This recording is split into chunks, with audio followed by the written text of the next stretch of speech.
The Doctor wants a holiday. He's even dressed for the occasion. Instead of Florida, however, the TARDIS crew arrive in Haiti on the cusp of the US invasion in 1915. Yet even for a country facing revolution, there are bodies on the streets ravished in ways that point to a more ghastly terror roaming Haiti. Who is zombifying villagers and corporate colonisers alike? As German soldiers plot in ancient caves to reshape the war in Europe, the drums of voodoo ceremonies haunt the hills, and the last days of President Sam's brutal reign comes to an end. Just what sort of psychic energy is the Doctor picking up? Is it coming from above or below?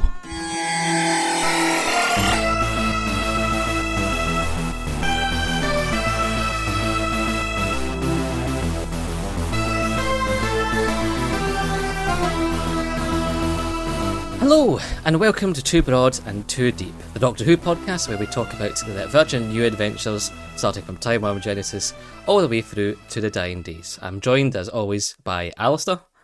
Hello, Anthony. How are we? I'm not too bad at all. Even better, for we have a guest once again, and this time it's Gareth Bowley. How are you doing, Gareth? I'm very well, gentlemen. You both well? We're getting by. Thank you for joining us on this seminal book in some ways, at least the cover provides that detail. We're doing White Darkness.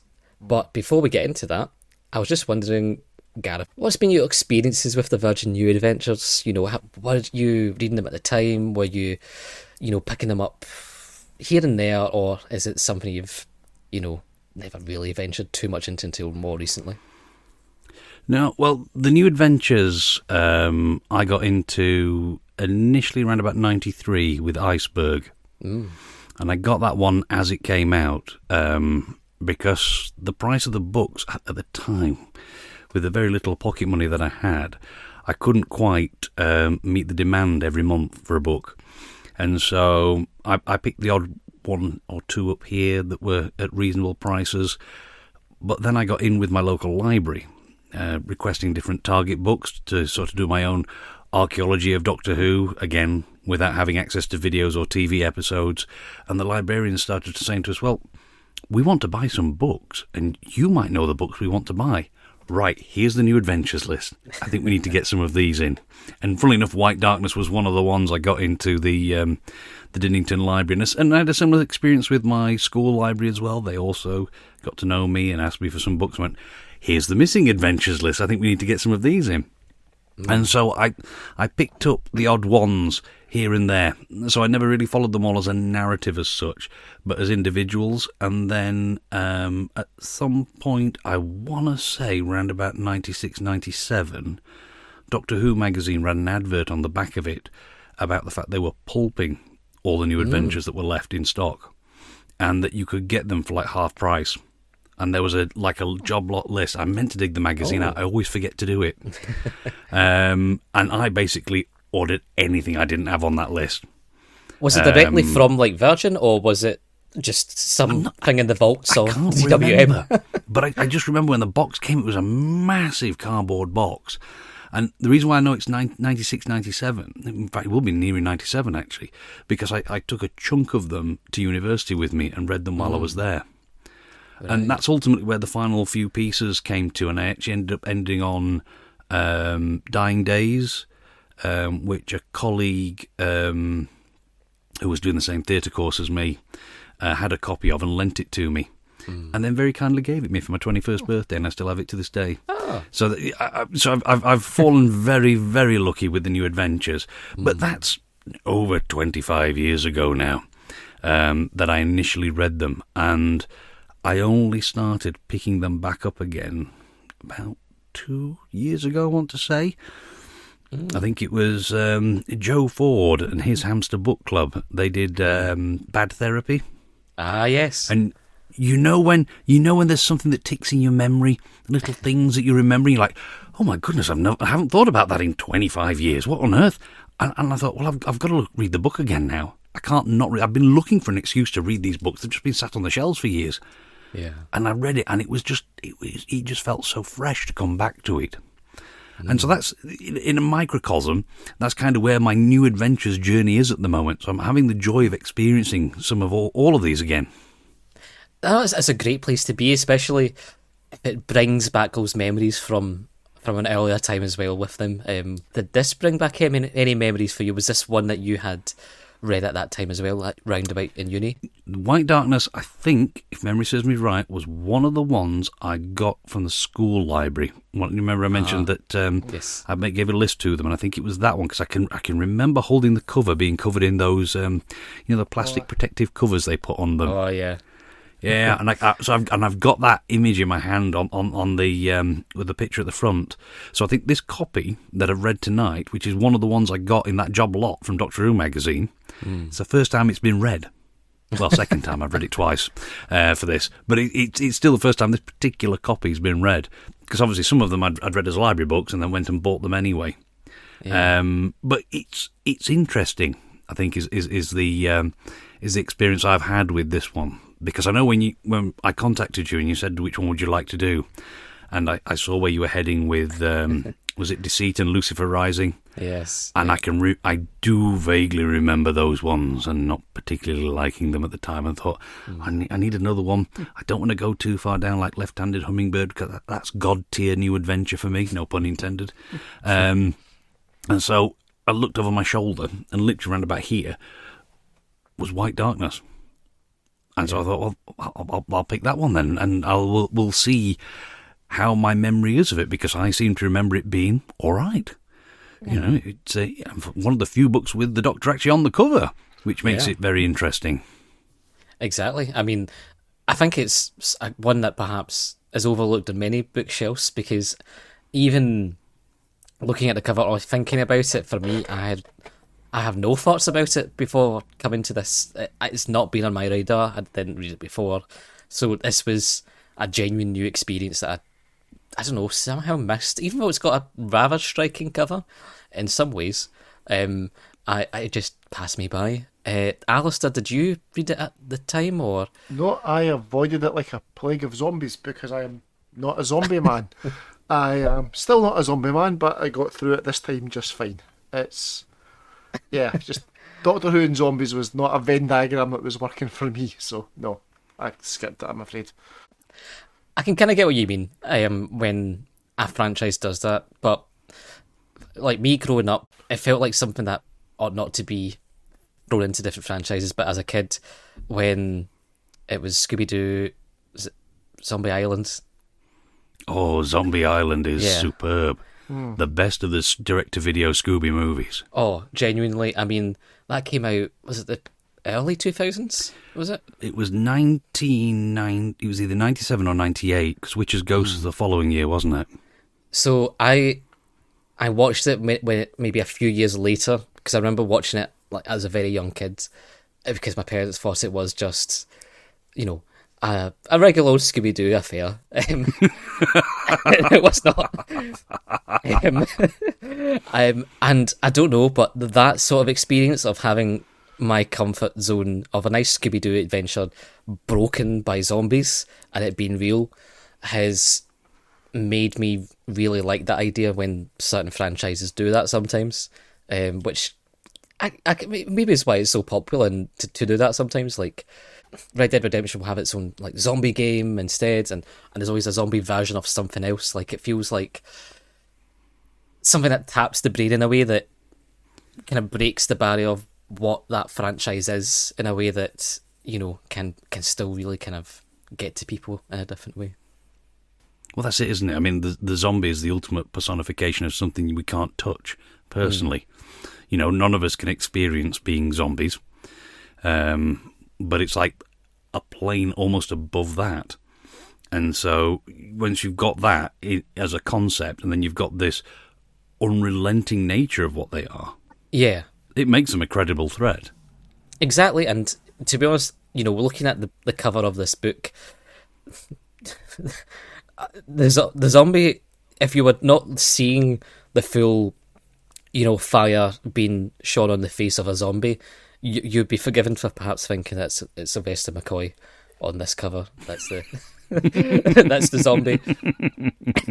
Because it's a rather interesting cover, I fear, with how people look. He looks kind of a bit like a frog that's been reanimated in some way.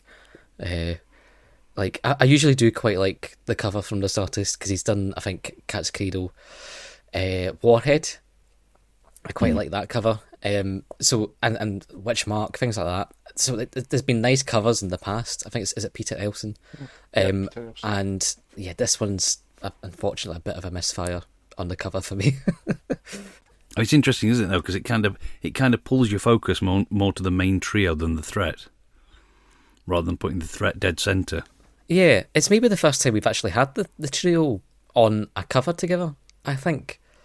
Because it's only been Ace focused for, Lucifer Rising, Deceit. Before that, I don't even think we had the Doctor and Benny together on a cover. So yeah, this is the first time we've seen them together, which is a nice idea of Ace with the gun, Benny with the gun, and then Doctor with the umbrella. And so you still get the idea of him not being a man of weapons, which isn't quite the case in this book. I'd never clocked that before. It kind of looks like they're all holding some form of ordnance. Yeah. Even though the fact that it's the Doctor's weapon or umbrella that's pointing at the zombie. Exactly.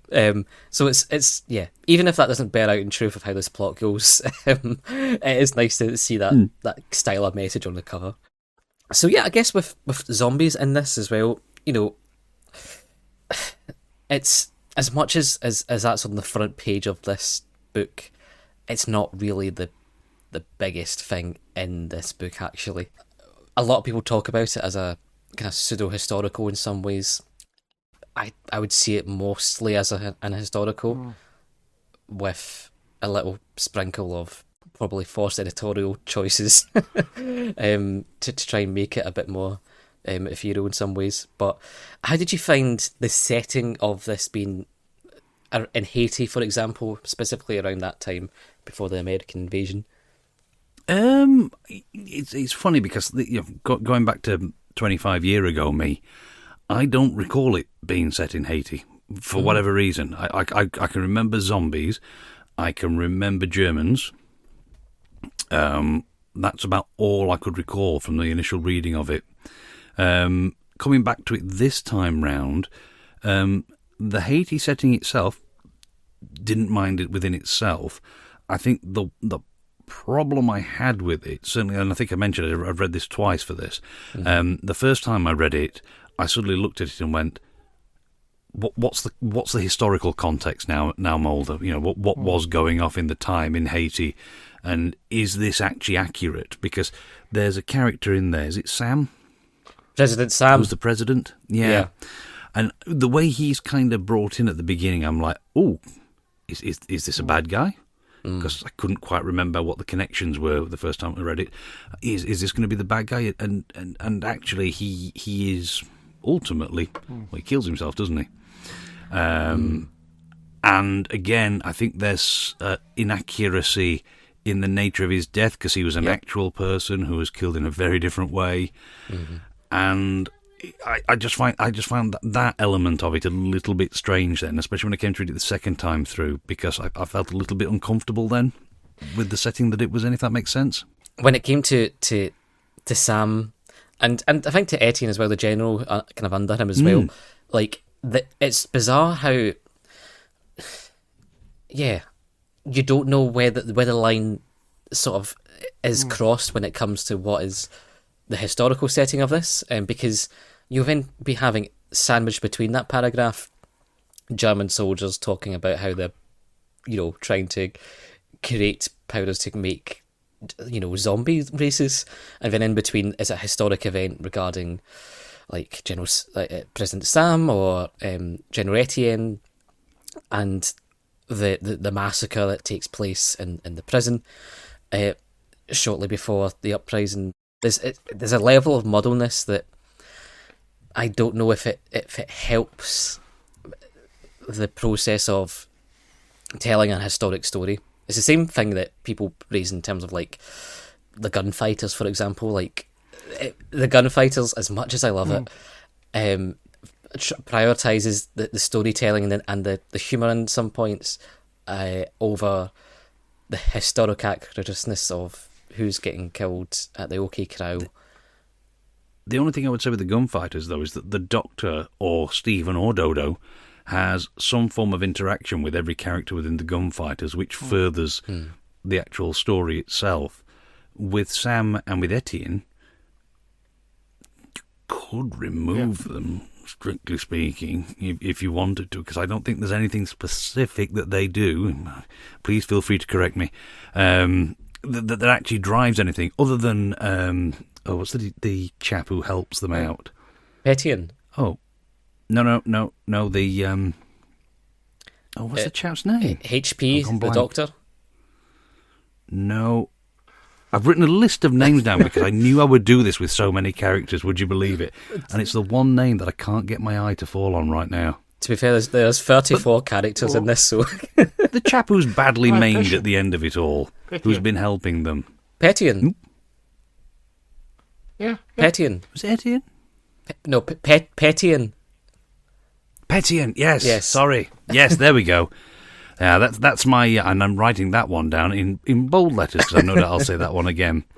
I can't believe that. I've literally spent ages going, make sure I write these down, Gareth, so you don't forget them. And what happens? I forget it.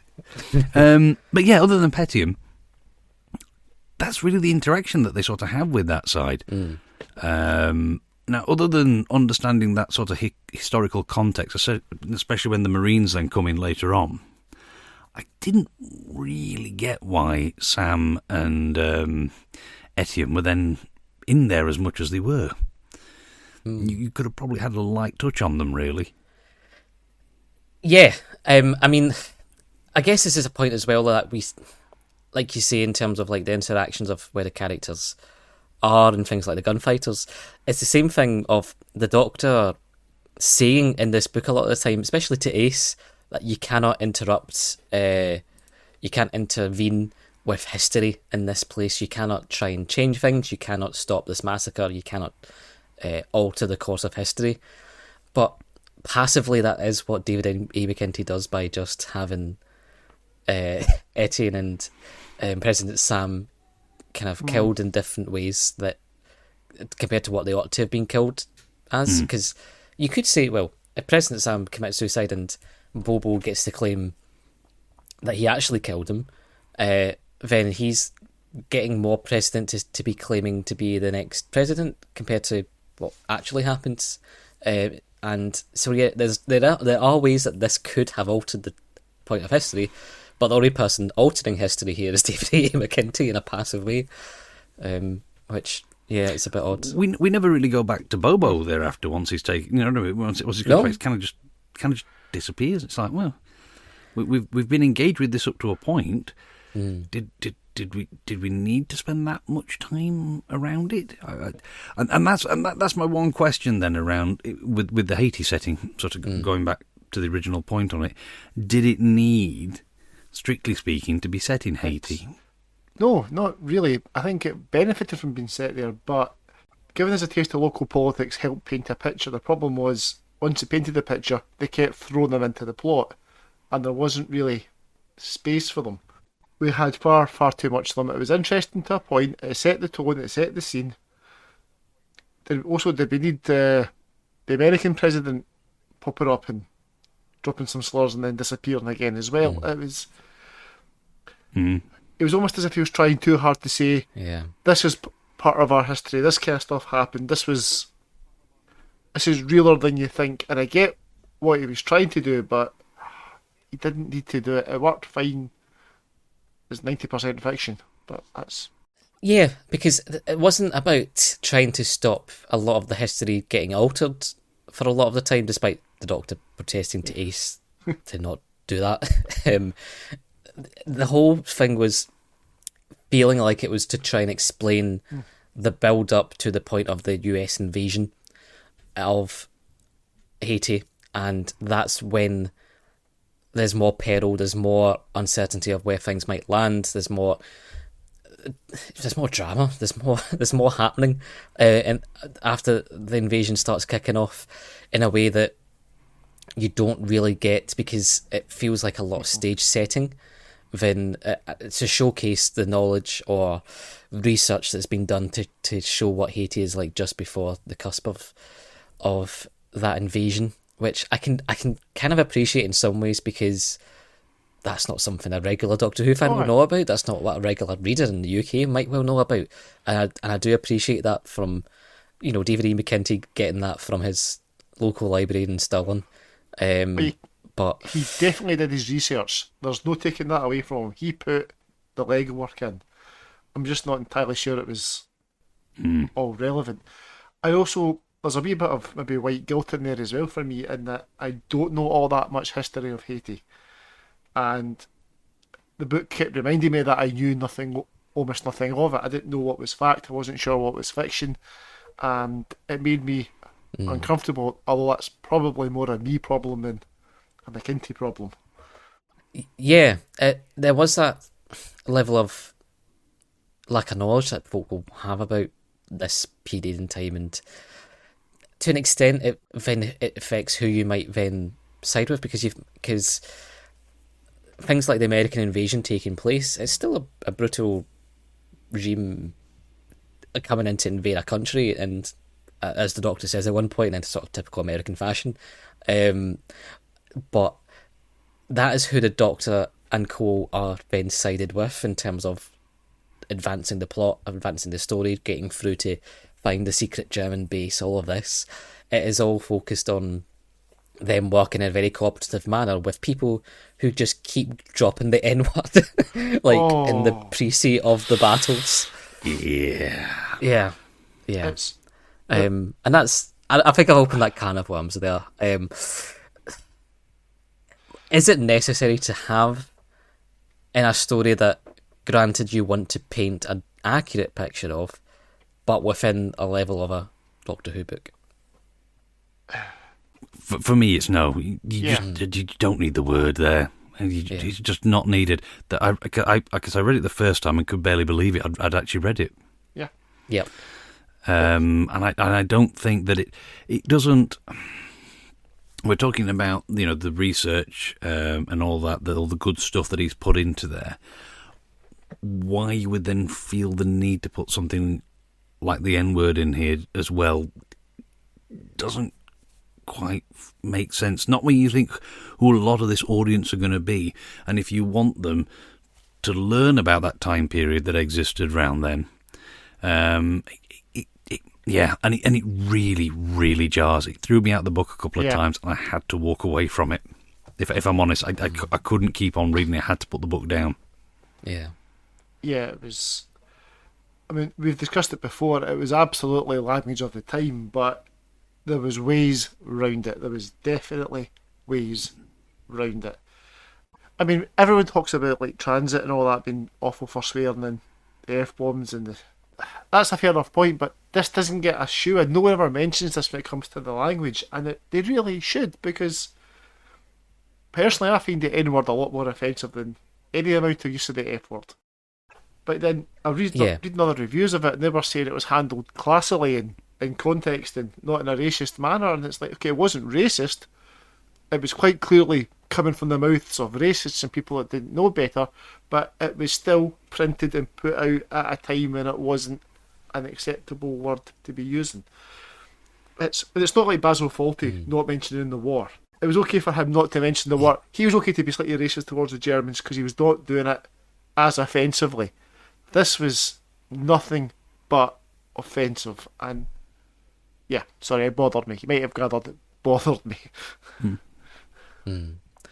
Yeah, and it's not to say that there's ways that McIntee writes to show that level of prejudice rife at that period of time as well. Like even there's that letter from one of the French workers in one of the companies based in Haiti who's getting invaded by zombies coming to the door and such, and he's talking, I think, about how he's needing to fight his fellow men, even blacks. Yeah. And he, like the way they phrase it is a way to show this level of inherent racism within people, to say that they do not view them as their fellow men, in the way that it can be conveyed without just being like, yeah, just put in the N-word. Yeah. It's like a quick switch to be like, yep, here's who they are, here's their prejudice that they'll provide in this story. We're just going to get it out of the way by having them hit out with an N-word. But that letter you're talking about, him referring to the black population, even the black ones, that was my line in the sand. That was about the right side of showing racial prejudice. And if he'd stopped there, he'd have made his point, it'd have been there, it'd have been fine. But he then went, no, I've made my point and I'm going to hammer it home with the biggest hammer I can find. I'm also just for that level of it being a Doctor Who book, it is still a Doctor Who book. This is not meant to be some cut thrust, hard adult. And I can get kind of why you would use that, but in something that is essentially at its root a Doctor Who book, that is the route where I'm like, yeah, language like that is not what you would do it. Yeah. I mean, it was uncomfortable enough watching You Who with Martha in Human Nature and Family of Blood encountering blatant racism. It was uncomfortable enough, and it was meant to be uncomfortable watching the 15th Doctor face prejudice on occasion. But that's the right kind of level of facing it, acknowledging it. Yeah. Well, talking of prejudice, I guess. Yeah. H.P. Lovecraft.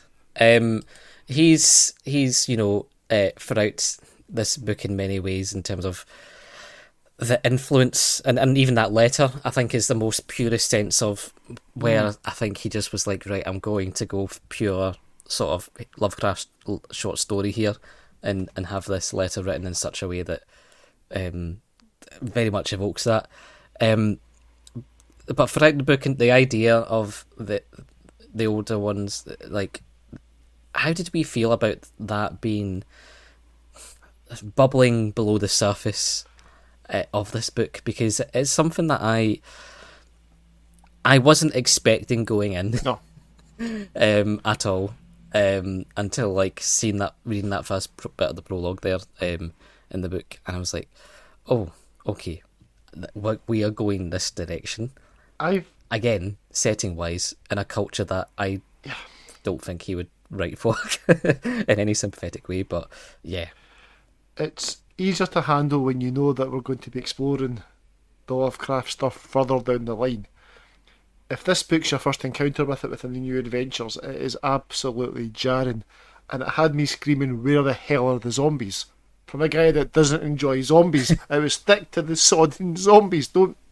We don't need one more level of complication. And I was more comfortable with it by the end, but it didn't need to be there. Yeah, I must admit, I've never read any Lovecraft. I became aware of it when, I think, just before I picked this up the first time to read it again, and I was intending to read some. I just never had time to get round to it. So I come at this almost from a Lovecraft perspective, kind of knowing about it but not understanding it, and sort of having to park it essentially and just deal with what I'm presented with, which, you know, with everything else that's in this book, with Haiti, with zombies, with the Americans, with whatever this entity is, it's just a hell of a lot in there. Yeah, it is a lot on top of what you'd go into this book for and think in terms of like zombies and stuff like this. But there's also, you know, it's an area that with things like Lovecraft and, you know, his feelings about black people, it's interesting using a setting like Haiti for something like that, but doing it in a way that didn't like be as broad stroke as I was fearing it might have been if it was a proper fan of Lovecraft just being very broad stroke about people in Haiti and all of this. It was more nuanced and gave like some insights into, and I think that's maybe why when we're talking about why we're getting lots of scenes of like President Sam or even like two old people like out just outside of the porch and things like this, it helped to try and give you a sense of Haiti more, and almost as a justification as to why it's like not wanting to just paint the broad strokes that you fear might happen in something of doing a Lovecraft style story of kind of elder ones being crowbarred in. This is my first time experiencing it in these books. I've not read whatever ones have it down the line, so to me, I'm just like, we have all these sort of beginnings of chapters, and italics of this sort of sentience kind of bubbling at under, and I'm like, oh, but we're going somewhere. This something could be then pronouncing itself and coming to a fore at the end, and it just doesn't. And narratively, it's a bit of a whimper, isn't it, rather than a bang at the end? Yeah, exactly. It just had no narrative kind of payoff for me in doing that. Similar Doctor Who books have done it. History 101 did it quite well, where an entity that is just perceiving the universe around it then crashes into the actual universe through getting into someone's body, and you then get that payoff of it then going from essentially italics to regular font, so that you can see what that pays off to. Did you find yourself, though, counting the pages as you were getting towards the end, thinking, well, they're going to be coming through at any minute here, surely? We're running out of pages here. What, 20 pages, 10 pages? Where've they gone? By the time you get to the end. Yeah, especially with the penultimate paragraph, it was so long. And I was like, right, okay, maybe this is so long because they're going to really pay it off and really dive into everything here. I just didn't. It just, all of this, like old one part just petered away, and it was basically the Doctor sneaking a wee look and then legging it was as much of a payoff as we got, and it was like, really?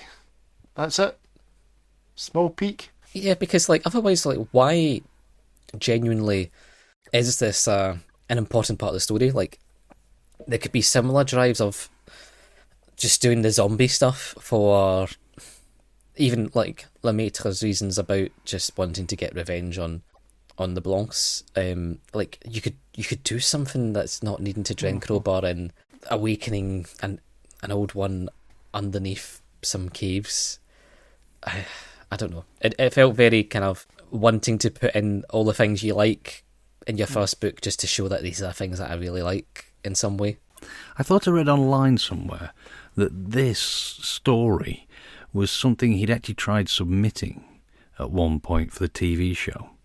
And I'd be fascinated to know how many of these elements were actually in that one without it being too much like the Curse of Fenric by comparison. Yeah. Would the zombies have been more like the Hemivores? The overarching intelligence, the elder ones, is that essentially Fenric by another name? And, when you start then deconstructing the whole thing, we've talked about the characters, the Haiti setting. Would have been in setting Haiti, or would they just have set it in Kent? Because that's what was nearer for them to film. Do you know what I mean? And then you start paring it down and thinking, well, how much of it was in that original stuff that he put together, or did he add additional things as he got further on? Because if this had been a purely a TV show, then yes, you would have had the Doctor Who version of The Walking Dead to contend with, I would have thought. And I suspect that's what most people probably think of when they pick this book up, that's what they think they're going to get. And actually, yeah, you don't get that really. No.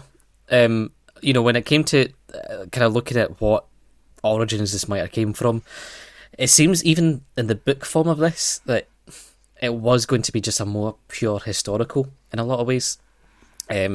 So I dare say the Cthulhu style stuff might not have been there, because it seems that was something Peter Davil Evans wanted to bring in editorially to this book, so it wasn't just a pure historical. But with the things like what he's wrote before, because he submitted some scripts, one of them was called Haitian Story, that I have no idea, I don't know if that might have been the more historical version of it. It surely would be more whittled down in the crunch time of making it if it was to be an actual TV script in any way. Like, I don't see it being as wild as it is, and it would take the element that would grab people to watch it and that being the zombies, you would build on that because the book doesn't. Like, that would be your Radio Times cover, wouldn't it? You wouldn't put the Nazis on there or anything like that. It would be the zombies up front and centre. And that's what's on the cover. This is literally on the cover, isn't it? I could see if this was done with actual actors, you could see that being a really grand Radio Times cover in like 1991 or something. It would really work quite well. But yeah, it would refocus that and really kind of ham up the zombie, especially even because we were saying so much about, you know, the Cthulhu style stuff whimpering out near the end. The zombies just literally just stop like 2 pages before the end when you think there's a whole. I genuinely thought I missed a chapter. Like, I was like, but how are they? They've got a whole horde of zombies coming their way. Like, what? Why have we just hard cut to like a few hours later when it's all grand and fine? I don't know. There was a lot of that lack of use of it until suddenly you had to use it and to kind of resolve the plot. There wasn't many actual examples of it being used, I think, apart from that flashback with the French person. There's not really an example of the zombies attacking, say, Ace, Benny the Doctor, in a traditional way you might think as well. So it's not really an active threat throughout the book as well. It's more so the threat of becoming a zombie that's the threat. Yeah, because the majority of the book, the Doctor, Benny and Ace are more investigating, aren't they? Trying to piece things together. Arguably, Benny has the more interaction with the Germans, doesn't she? Rather than zombies per se. Yeah, like there's, and to be fair, it's a side that plays to the strengths of the regulars in terms of how they're investigating. The Doctor doing his usual shenanigans. Benny going and looking at different archaeological aspects in a museum. Ace just kind of shooting things out and finding things out that way. There's a lot of this book playing to the strengths of these characters that I think does work. But it's not so much about, like you say, the zombies. It's about all these other aspects like German spies and the US invasion. What was in the briefcase and all of that, yeah. Actually, what was in the briefcase? I don't remember. No. What was in the briefcase? Oh, God. They do say, don't they? Is it Isn't it someone taking some... Is it secrets or the base location? Yeah, the guy... One of the Germans takes it to a decoder or something. Yeah. I think, and then they're like, it's fine, we don't need to bother. And then he just goes away in a huff, and I can't remember if he actually decodes it. But fun fact about that British agent who had the briefcase at the beginning was Robert. He was called Robert Bloch, who is the writer of Psycho, but also was a sort of in the realm of kind of writing as at the time with H.P. Lovecraft, apparently. So, didn't realise that. Yeah, one of the many references that is sprinkled through of different, like, either H.P. Lovecraft references or other things that he likes, like Star Trek or James Bond or whatever. My favourite one was the Star Wars reference to dusting crops, which kind of threw me. I was like, I didn't expect this in here. Yeah, I mean, I've only watched Star Trek to about halfway through season 1 of Next Generation, so I'm not a big Star Trek person. Go to series 3. Yeah, you forget the first 2 series. Yeah, Mind you, if you've got through Code of Honor, all power to you. But when I got to even seeing that Benny was wishing she had a tricorder, and I was like, this is a bit on the nose sometimes. Actually, we're talking about different franchises. Did everyone else get the feeling we were reading a failed Indiana Jones pitch? Germans, pre-war, Nazis, mysticism that people want to explore. It felt like a precursor to Raiders of the Lost Ark. It would work better as an Indiana Jones. I Yes. sat and watched Live and Let Die today, because everyone's like, oh, it's like Live and Let Die. And I was like, is it? And apart from just the literal fact that there's like a sort of voodoo ceremony, there's not really, and that, to be fair, the underground base is in a cave secretly as well. There's not a lot of, that draw from it. I would argue, if we're going on a James Bond analogy, that is more closer to You Only Live Twice. The actual end of You Only Live Twice, the siege on the volcano at the end, is very reminiscent of the Marines going in and blasting everything to blazes. Exactly. That was the closest one I came up to. But it's funny you mentioned the Indiana Jones reference, because I was thinking about this when I read it the second time.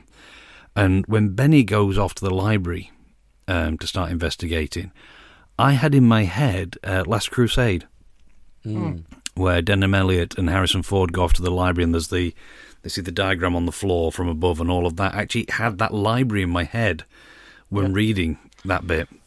And I hadn't twigged why, but you're right, it does have Indiana Jones vibes very much about it. Yeah. It's more so in that vein of, secret, like, collusion and slight spices of supernatural to it that fit more in that style, actually, for an Indiana Jones. And, having an ice cream suit on holiday as well for the Doctor is very, perhaps going down that direction. That's in line with the first ones being mentioned, the white suit coming out of nowhere to then become a staple of the New Adventures, because he doesn't really take it back off again. That becomes his New Adventure garb. And I quite like it. It's just more simplistic. It's more giving you a like visual difference to cut you out from. It's still the TV Doctor in a lot of ways. You're giving yourself that kind of visual difference when reading these books in a way. That is quite handy to have. I often wondered if they did it, though, to streamline it so that they wouldn't have to keep describing the pullover every time in various different ways in the future. Exactly. And there was the man with the zigzagged question mark pattern monstrosity or work of art, depending on which writer's writing the book. They were very much running out of ways to describe it by the time we got to Lucifer Rising. It was just like, we know what it is. We're absolute nerds reading a Doctor Who book from the mid-90s. You're waiting for that one thing where the Seventh Doctor reveals that basically it's one of those 3D images that when you stare at it long enough, it'll give away some big secret. You know what I mean? That would explain so much out of it. And well, talking of, because it's not just the cream suit, he is wearing his little brooch as well. Yes, from the Aztecs. Which I think is quite an interesting story to choose a reference from the outset of this book as well, and might be a space of where David E. McIntee wanted to have more Doctor Who stories being told, because I think the Aztecs is, like, at the time in 1993 was the last historical Doctor Who story set outside of your kind of usual Eurocentric kind of history when it comes to it. Because I cannot recall all the other ones when it comes to, like, the massacre being of in France. Mythmakers is arguably not even a historical but like is more within that sort of area, within where you're drawing all this. Highlanders is up here. There's not really a more global historic story in the history of the show, and I think it's maybe, like we were saying, all this research he's doing into it is to try and pull like ideas and vision for the series to go further and deeper than it has perhaps around the globe, not just the usual sort of places that we perhaps learn about through usual media, usual news, stuff like that, which again I can still quite commend. Which, to be honest, I actually don't think we've done any other. There's not been many other stories apart from maybe Jodie's that have ventured outside of that Eurocentric historic setting as well. So it's again, it's a message that I think ought to be, heralded more from that we've had from people like David A. McIntee. What's the beauty of the print, though, isn't it? You've got no budget. Go off and go to some more exotic locations than perhaps Elstree can give you. Do you know what I mean? It's and you do wonder, and we do sort of get some of it later on, where they do start expanding it more. But maybe, like you said, I hadn't thought about that. The link between the brooch and the nature of the story. I do like that. Like it's still written by a guy in Scotland, so you don't get that broader appreciation perhaps that could be delved into. Indeed, we've only ever had that once in our show's history now, with the story in the engine, being that one example where you've got a writer writing more outside the typical stories that we hear from just traditional Doctor Who fans from somewhere in England. So it's it's still something that I think we can still broaden out on the TV screen even to this day. But yeah, I can appreciate it's a harder thing to do on a budget, which is getting probably more dwindling by the year, as it will be when it comes back sometime in 2 years' time or so. At least it is coming back, though. That was a nice wee revelation this week. Yeah, I know. I was so hoping that it wasn't, so that we would have to try and have cobbled together new adventures with Billy Piper somehow. Like, Well, I remember, not to name drop, but years ago I was interviewing Lance Parkin, who had famously done a lot of the last books in a different series, and I asked him what would have happened if Eccleston's series had finished with Parting of the Ways. It was quite simple. We had David Tennant's face. We'd just seen Casablanca on BBC Three. We'd written a bunch of new adventures with basically Casanova. So I say Casablanca. Casanova as the main character. And you have to imagine it'd be something similar with Billy Piper's Doctor. except it's based on her performance as that mother in Wednesday Addams show. Because that's the only thing I think she's on right now. So. Or have her as Rose, essentially. I'm not sure how I feel about that. Yeah. It'll evolve as it surely would, and I don't know, she'll be some sort of like hard-hitting Space Ace style Rose by the time it gets to like 4 books in. Break out the Nitro 9, yeah. Sorted.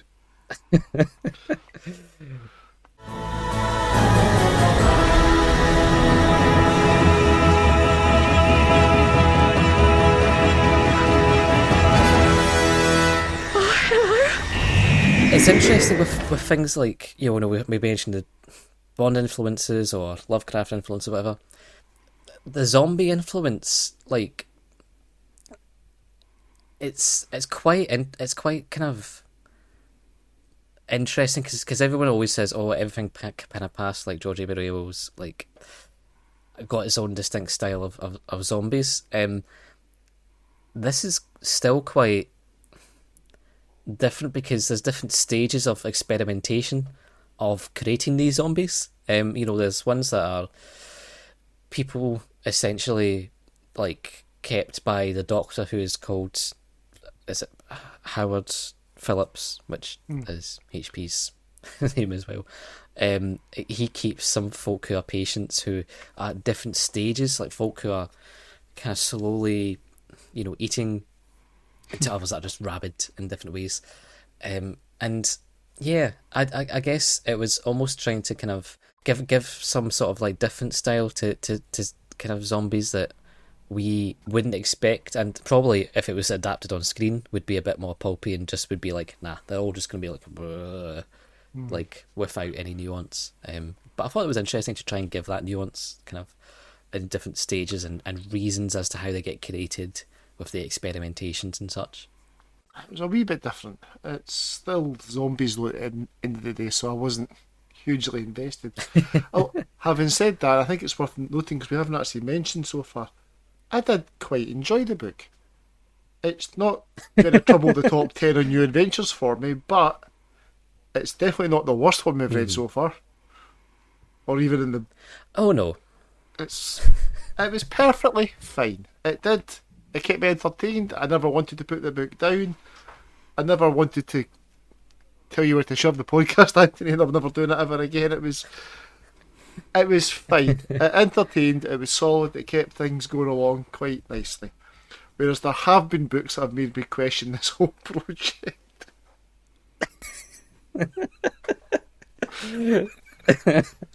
Well, yeah, and that's why you get to enjoy these Yes. books instead, because I think I've had other folks say, "Can I drive this book in this way?" But the pleasure you get doing it in this order Yes. is that we've just went through Deceit, we've just went through the Pit, we have just went like there has been ones that we have been on the struggle bus with, Yeah. and when you've got something that has been, for the most part, relatively well written, has an interesting idea of its setting, things like on Haiti, and good characterization, which Yeah. is really at this point really something I have missed with Benny in particular not getting a lot to Yeah. do in these past few books, because she can be so good. Even Ace actually being more Doctor-like in some ways that I actually really appreciated more. Like, there's so much I did enjoy still in this book. Yeah. Ace was pretty good in this one because there wasn't any of the angst you get later about her. She's older, wiser, I get that, but she's not trying to buck against the Doctor for any particular reason. It just seems a more mature version of that character, which I quite like. She's not dwelling on anything. You're not sat there reading, going, "If you feel that way, why don't you just leave?" Yeah. You can get off at any point in time. Yeah, all right. She's, for some of her ideologies, aren't aligned with the Doctor's. Mm-hmm. Yeah, most people's aren't in some cases. Well, that's fine. People can get on still. Yeah, and it led to a few nice Doctor Ace moments with, "Oh, there's a revolution started. I wonder what." Ace! It's like, "You haven't killed anyone, have you? Maybe for the kneecaps. That's good. No, not the kneecaps, aim over it added a nice bit of comedic tension and familiarity, and I, for one, was there for it. It was, yeah, I really enjoyed Ace this one. I'd have to agree, Gareth. She was, yeah.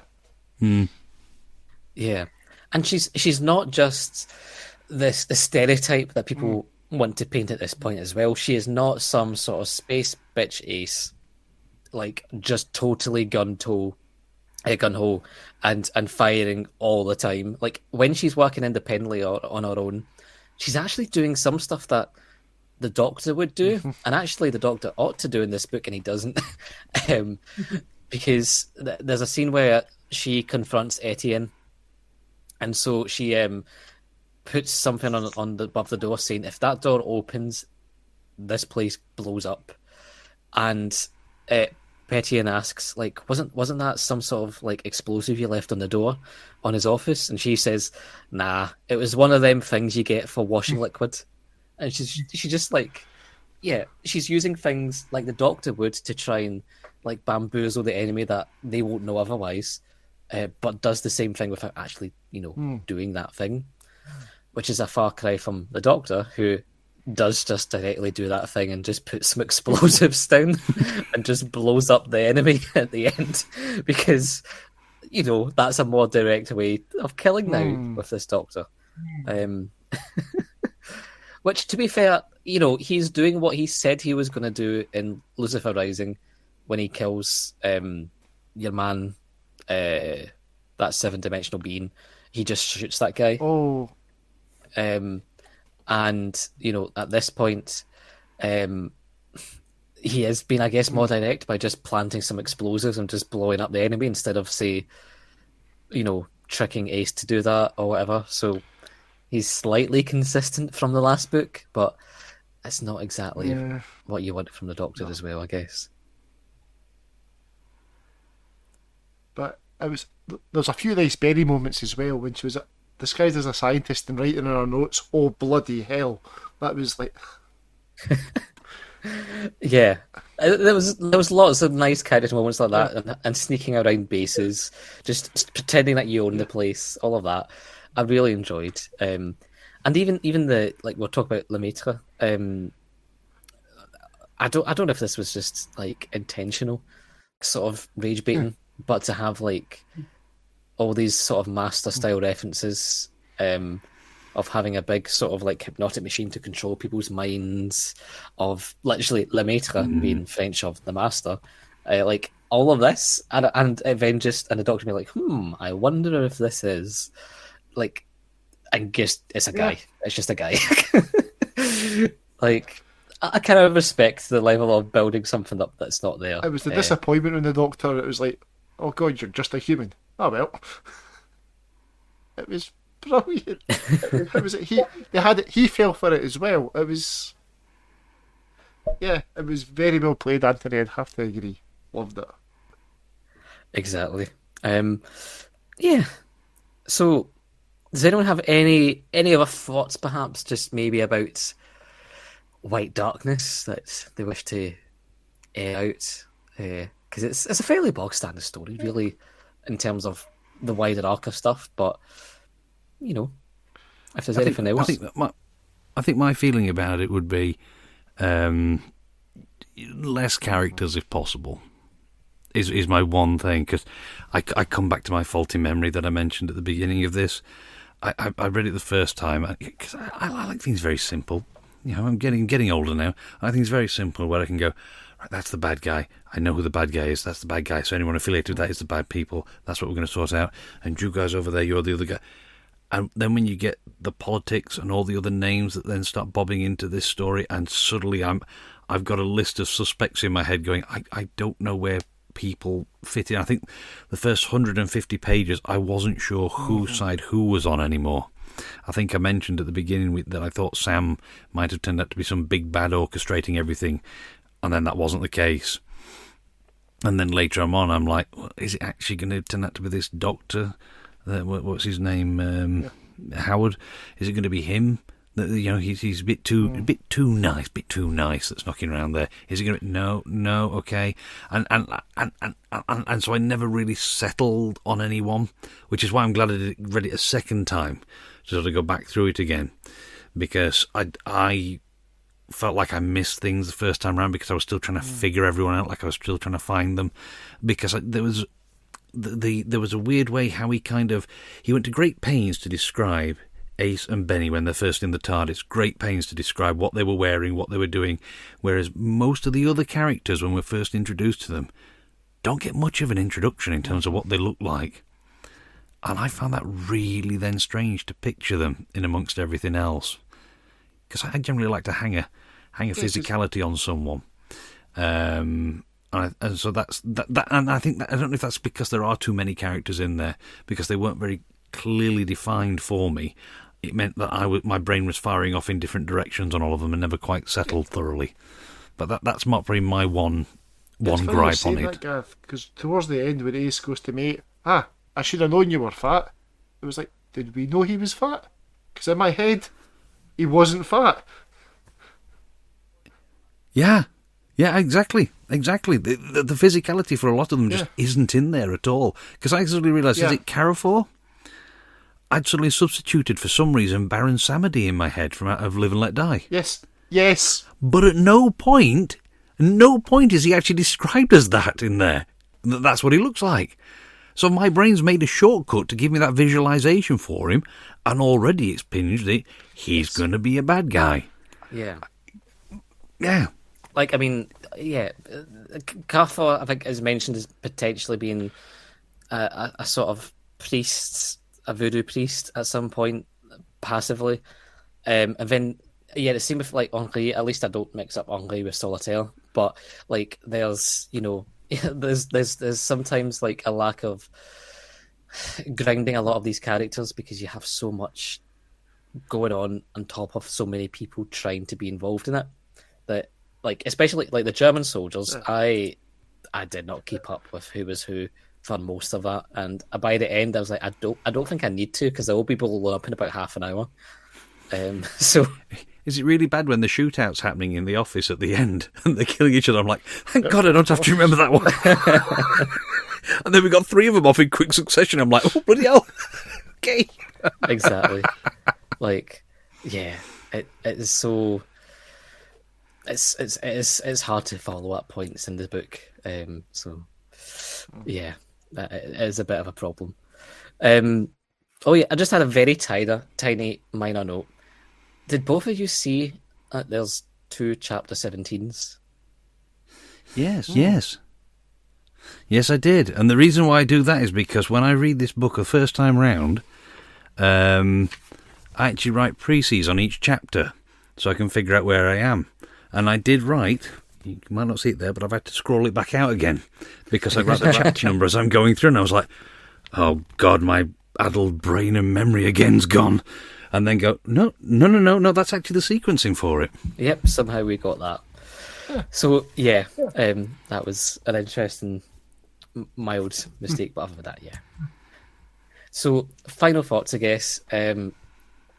Alasdair, is this something that you would pick up again, or would you ask, or would recommend to folk to maybe? No, I don't think I'll pick it up again. I did enjoy it, but I think I'm kind of done with it, especially with some of the uncomfortable language, and the language would make me uncomfortable about recommending this to somebody, because I'd be worried that people would think that was me endorsing some of the language that was used, and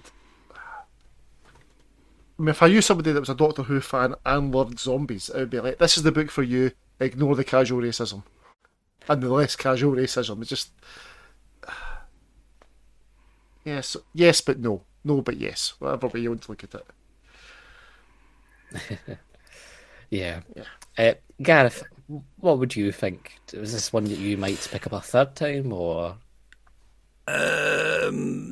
Probably not. I've still got a huge backlog of, he says, looking at the pile that's dwindled a little bit in recent times, of stuff to read. I mean, this is, I think I said at the beginning, the nice part of doing things like this at the moment is to revisit all of these. So I am going back to 25 years ago and looking at what I rated the story. I did have a little book, but it's in the loft and I can't physically get to it. So instead what I've got is I transferred my ratings to Goodreads. And the rating I gave this one was 3 stars back then, so middle of the road. Having read it again, and with the character comments that I've made, with the use of language we've discussed, but I've also got to back that up then with the fact that there is research in here. It oozes research in terms of what's presented to us, in terms of the tale itself and the adventure that it presents. Mm-hmm. It's solid. It does what it says on the tin. And again, I have ended up at middle of the road with this one. It's fine. It's interesting, like I say, things that bother me now that I didn't pick up on 25 years ago. And I'm just presuming that's because I'm older. I won't say wiser. I'm not going to go insane. But I wouldn't necessarily recommend this to anyone else, just because of the fact there are other ones out there that I know in the New Adventures range that I would recommend first and foremost. So, for example, when you guys asked me about doing this, this book just happened to be at my shoulder. I think I mentioned earlier. If it hadn't have been at my shoulder, I probably wouldn't have picked this one back up again. So that's because all my books got out of order when we moved in 3 years ago, and I haven't had the heart to put them back yet. But again, that's what makes my life interesting, because I might just look over and go, I've not read that one for a while. I'll look at that next. So yes, so I think it's serviceable. It does what it says on the tin. Choice of language, choice of characters, maybe another edit. Yeah, I kind of agree. I appreciate a lot of the stuff regarding it and the research about Haiti within this book, and I appreciate trying to make a well-rounded world within that quite a bit. I appreciate the characterisation of the Doctor and Benny's and Ace. It's probably the best it's been so far, I would actually say, in this book. I guess the issue for me is more so it's trying to balance, like throwing a bit too many ideas of things that the writer likes that do then weigh it down. So yeah, things about the old ones does not need to be there. You could focus on voodoo or the zombies. And indeed, if I was to recommend a book out of this, I wouldn't actually recommend this one either. I would actually recommend The City of the Dead by Lloyd Rose, which is an 80th Doctor book that does aspects about magic and focuses on the practice of magic in New Orleans in a way that is more focused. It's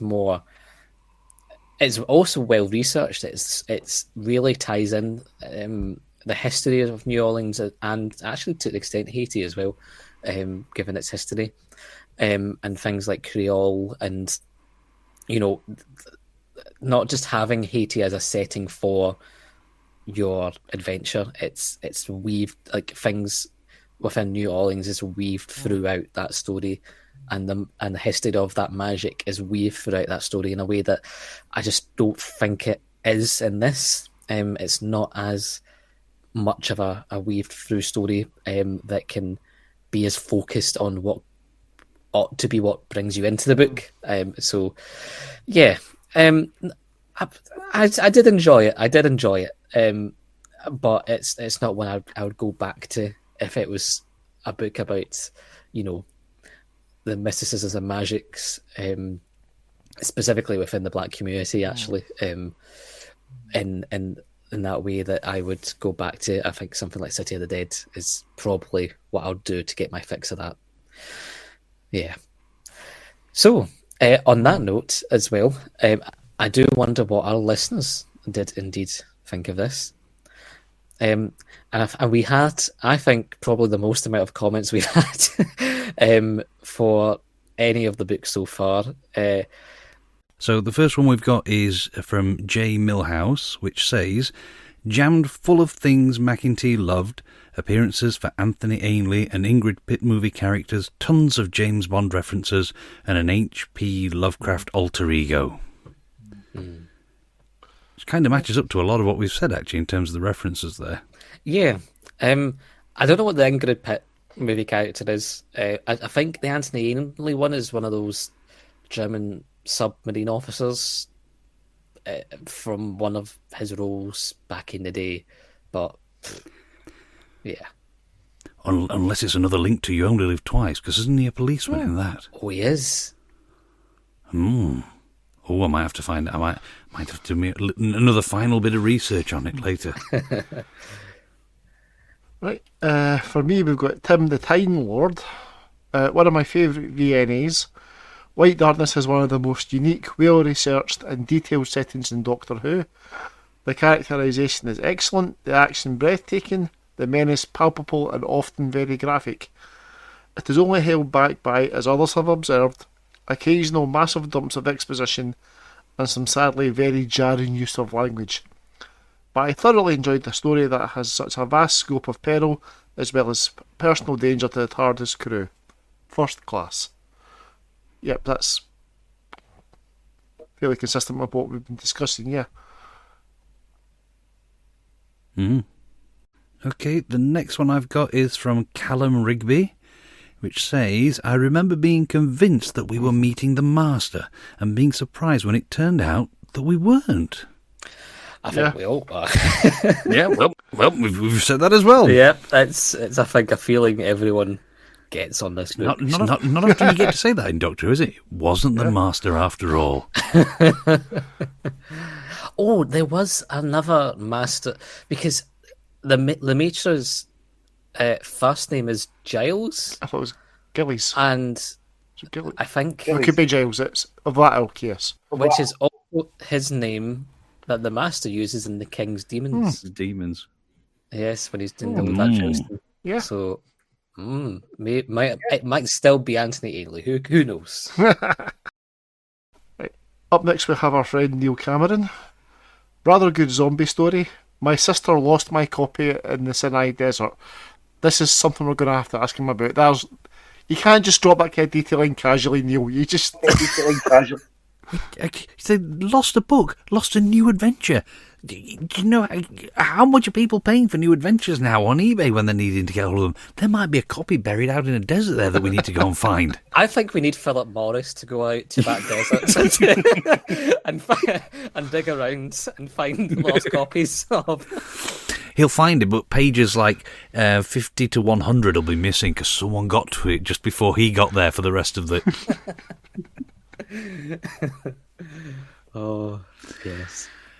On Blue Sky, I think I have Alex Wilcock saying, I've always liked David McIntee's historicals, full of research and respect, and pulling me fantastically into his chosen periods. This one doesn't pull its punches in really meaning it, and a real relief to have another book that portrays this TARDIS team properly. For me, this is a solidly good novel, but two things that make me wince. I know it's in the mouth of racists and making it clear it's against racists, but the N-word, no. And I could have done without going the full Lovecraft. But in his defence, the author wanted a full historical and was pushed into it by the editor. And I do enjoy is it the master in jokes?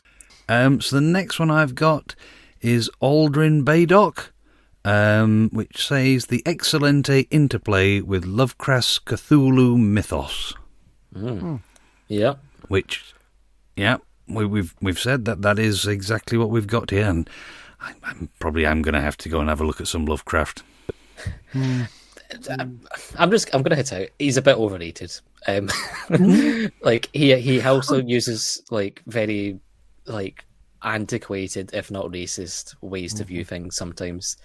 Yeah. I like to give an author at least one try. Yeah.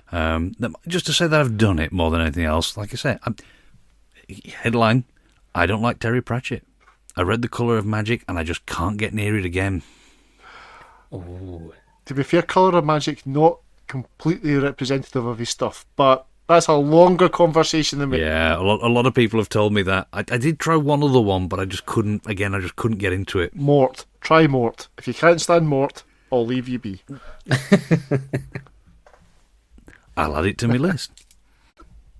Right, so next up I've got Dan Hall.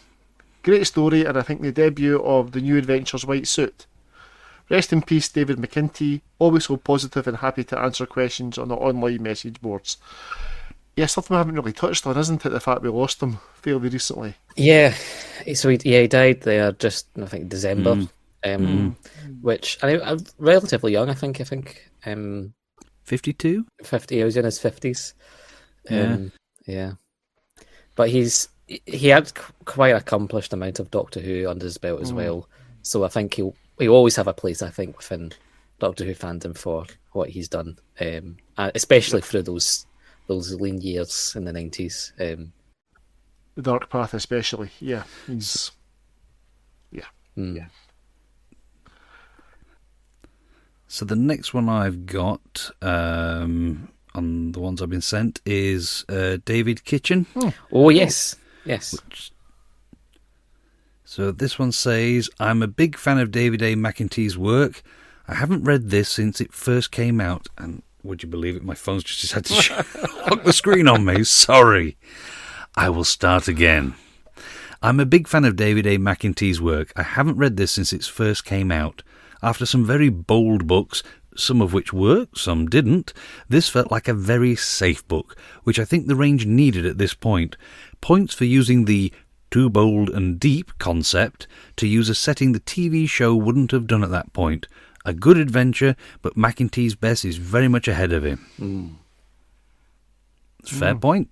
Fair point. I mean, yeah, like I say, it's a serviceable book, but I do think his better stuff is as we go on. Yeah. Good. Right. Hector Keating said, had no issues with it, but it's nothing special. Was a bit bored with the first half, as none of the crew make any impact on the plot. Beyond that point, quite interesting and good that Bernice actually gets stuff to do, which was an issue with some of the previous books. Not enough zombies featured. And finally from Facebook for me we have Jeffrey Jones with, I didn't know he passed away. He was always one of my favourite writers in the range. Whenever I picked up a book by him, I knew I was going to be in for a good time. Yeah, I think that's fair. Gareth Rafferty, who has, I think, updated his profile picture to not have his pet on his shoulder now. So I cannot say that he's got any pet on his shoulder. Says, a lot of David A. McIntee's usual writing habits can be found in his first book. He's tremendous at putting the reader in the middle of an action scene. Examples here include a boat crash. And he loves detail. Historical settings let him give as much detail as he likes, and there's tons of info here about Haiti and various bits of H.P. Lovecraft lore. Some of it's quite evocative. The trouble I have with him is that he's often makes it too apparent that he's done the research, so his stories halt just to over-describe something. There's a good deal of that there, and too many characters and ideas gumming it up. I find it passable, often easy to visualise, and it's a decent action story that gets in its own way a bit, which I think is a very fair assessment. Yeah, good summation of it, actually. Yeah. I think that thing about over describing sometimes, like there are some long sentences in this book that go to extreme lengths to make sure that you know what this is really in fine detail about. Finally on Facebook, Stuart Smith just said, thoroughly enjoyed this one. So that was very good. Ian Christensen illustration, as you can imagine, has thoughts about the cover of this book. The cover. Good lighting, nice composition, but an unfortunate transporter malfunction has mangled the bodies of the Doctor and co. Yikes. The book is fine. Despite some questionable choices, it's fine. To be honest, I was forgetting things in real time as I was reading them. It's also very formulaic. Take the Curse of Fenric, apply a new location and conflict, and switch out the Home of Oz for a different classic horror monster. I found that was lacking motivation throughout, but I don't know if that was anything to do with the book or me. Nice to have a bit of variety after a lot of outer space epics, but these are small mercies. And I'm glad they mentioned about the cover, because I was looking at it whilst kind of sitting here, and there's some weird things I've noticed on it as well. There's like a hairline thing, like drawn in parallel with the zombie, and I don't know if it's the zombie head was bigger before in the cover, and they've just literally tried to rub it out and like paint something more of the sky there. But it's an interesting sort of like hairline following the zombie head. Yeah, it's a cover that I can see the vision of, and if it's way down about 10 feet away from me, I can see that it looks nice, but up front it's a bit of a different story.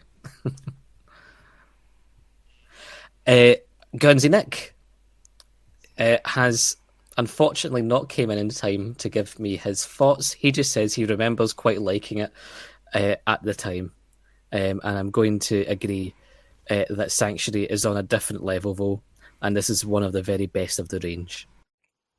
Some interesting thoughts on that. Says the Serpent and the Rainbow meets Live and Let Die. Some bits don't feel like Who, whilst others do. In the main, I'm pleased to see that it's historical using real people and real events from our culture and part of the world that we couldn't see in the show and wouldn't consider representing often. 30 years before New Who started to explore other cultures on TV, the NAs were doing it in print, which is very fair. Ben says, Memory 1, I liked it. Memory 2, new suit, I like that. Memory 3, zombies, I like them.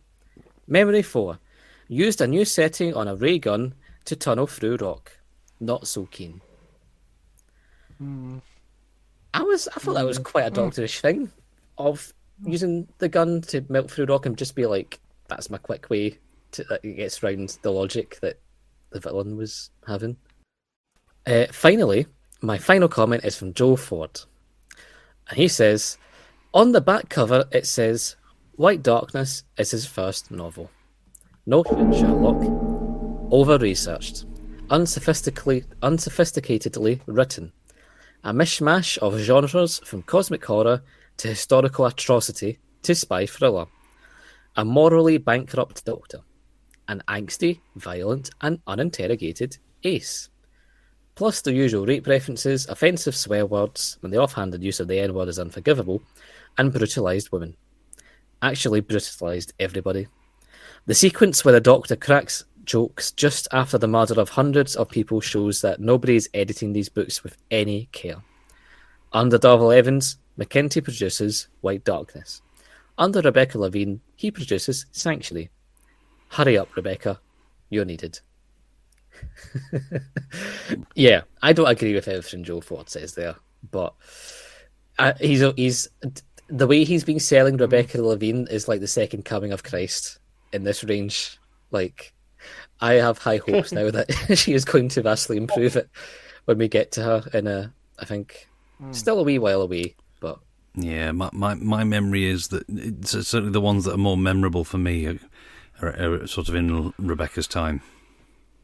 Yeah, and I can get why, because we've went through a big rump of Double Evans, including actual his own Evans, works. Actual Double Evans is another realm of existence that no one should be on.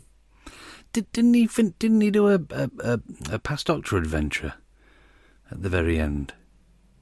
Double Evans? I think he might have. He might have done something. I seem to see like a drawbridge. Oh, in my mind's eye. With a soldier at the front. Was it Asylum?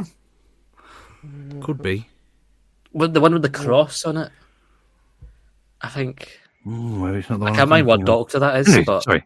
Yeah, but I mean, I've not read that one actually, so I don't know if he improved maybe about 10 years later. I read it, but I couldn't tell you a thing about it, other than I know he did one, and like I said, I've read it, I've got it somewhere, but I couldn't tell you a thing about it.